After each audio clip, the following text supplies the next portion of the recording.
আমরা এই মুহূর্তে আন্তঃমন্ত্রণালয়ের একটা বৈঠক চলছে এবং আমরা এই বিষয়টা নিয়ে আলোচনা করেছি। আমরা আমাদের কর্মসমষ্টি কিছুক্ষণের মধ্যেই সিদ্ধান্ত নিব এই মিটিং এর পরে। না জানতো না, আমরা একেবারেই জানি কিছুক্ষণ আগে জেনেছি, আধা ঘন্টা আগে।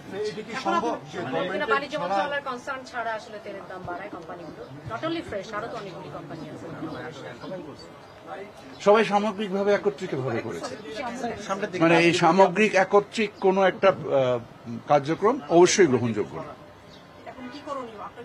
আমি তো বললাম আপনাকে যে আমরা আলোচনা করে কর্মপদ্ধতি ঠিক করব। এটার কোনো আইনগত ভিত্তি নাই, যে কর্মকাণ্ডটা ওনারা করেছেন এর কোনো আইনগত ভিত্তি নাই। ওনারা যদি আপনারা দেখেছেন গতকাল আমরা পারচেস কমিটিতে টিসিবিতে আমরা কত হাজার টন তেল কিনলাম,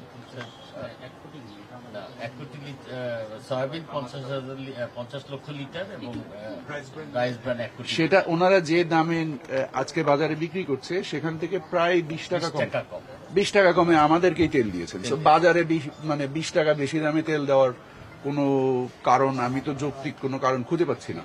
গতকালই তো আমরা কিনেছি ওনাদের কাছ থেকে 50 লক্ষ লিটার তেল কিনেছি, 1-2 লিটার না তো 50 লক্ষ লিটার তেল যদি টেন্ডারে 20 টাকা কমে আমরা কিনতে পারি, তাহলে বাজারে কেন এত বেশি দামে বিক্রি হবে?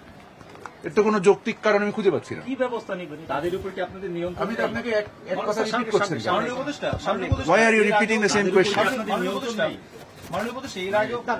নিয়ন্ত্রণ আছে কি নেই সেটা আমাদের পদক্ষেপের মাধ্যমে জানতে পারবেন। নিশ্চয়ই আছে।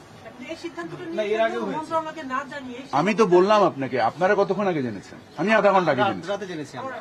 আপনি রাতে জেনেছেন, আমি আধা ঘন্টা আগে জেনেছি। একটু ব্যবসায়ীদেরকে প্রশ্ন করেন।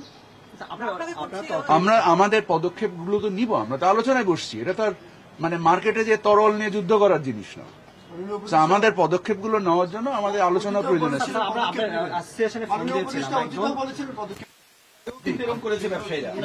আপনি কি দেখেননি পদক্ষেপ? বাজারে যে দাম বাড়িয়েছিল এবং যেটার সাথে আমরা একমত পোষণ করিনি, দাম তো বাড়েনি।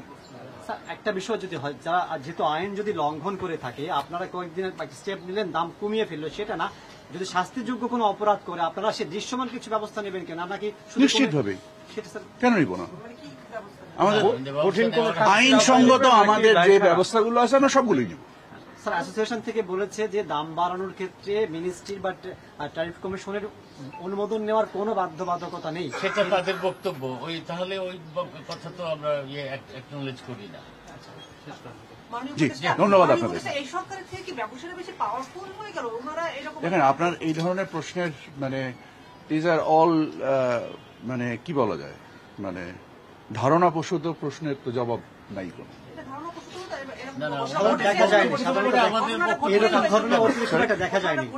উত্তেজক এবং ধারণাপ্রসূত প্রশ্ন, মানে এই প্রশ্নের আমার তো আছে কি নাই সেটা আপনি আমাদের সক্ষমতার বিবেচনায় দেখবেন।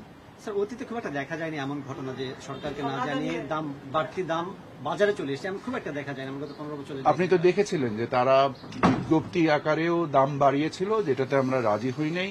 গত 2.5 মাস তো অলমোস্ট ওই দামেই, পূর্বের দামেই বেচা কেনা হয়েছে। এবং যদি যৌক্তিক কোনো কারণ থাকে বাড়ানোর, আমরা we are happy to discuss. কারণ আমরা তো সরবরাহ ব্যবস্থাকে গতিশীল রাখতে চাই, আমরা তো সরবরাহ ব্যবস্থাকে বিঘ্নিত করতে চাই না। কিন্তু সেটা যেহেতু মানে আইনগত ভিত্তিতে এবং যে মানে কাস্টমারি যে প্র্যাকটিসটা ছিল তার মাধ্যমে এতদিন ধরে নির্ধারিত হয়েছে, ইনশাল্লাহ আমরা সেইভাবে সমাধান করব। না, আমরা এখনো সিদ্ধান্ত নিইনি। আমরা ডাকবো কি আমরা আমাদের ব্যবস্থা নিব সেটা আমাদের আলোচনার মাধ্যমে, সিদ্ধান্ত গ্রহণের মাধ্যমে আপনারা জানতে পারবেন। ইনশাল্লাহ আলহামদুলিল্লাহ সবকিছুই ভালো প্রিপারেশন আছে।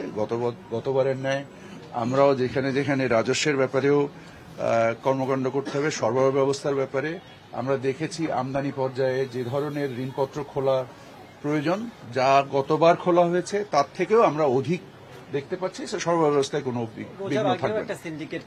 আপনারা দেখছেন যে চিনির দাম কমছে, আপনারা দেখছেন যে ইনশাল্লাহ ছোলার দাম কমবে, আপনারা দেখেছেন ডালের দাম কমেছে, আপনারা দেখেছেন যে মানে অন্য বেশ কিছু পণ্যের দাম কমেছে, ডিমের দামও কিছুটা কমেছে। তো আমরা আশা করছি যে তৃতীয়তম আশা করি ইনশাল্লাহ আমরা জিনিসটা শুনবো, বুঝবো, বুঝে যৌক্তিক যদি যে সমাধান সেটাতেই যাব। রোজায় অযৌক্তিক কোনো সমাধান আমরা মানব না। রোজায় দাম বাড়বে না এরকম কোন নিশ্চয়তা বা আশ্বাস দিতে পারেন কিনা? এটা আমরা তো- এতদিন আগে আশ্বাসের কোনো বিষয় নেই। আপনি অপ্রয়োজন আলোচনা করছেন, এখন আর প্রশ্ন করছেন না।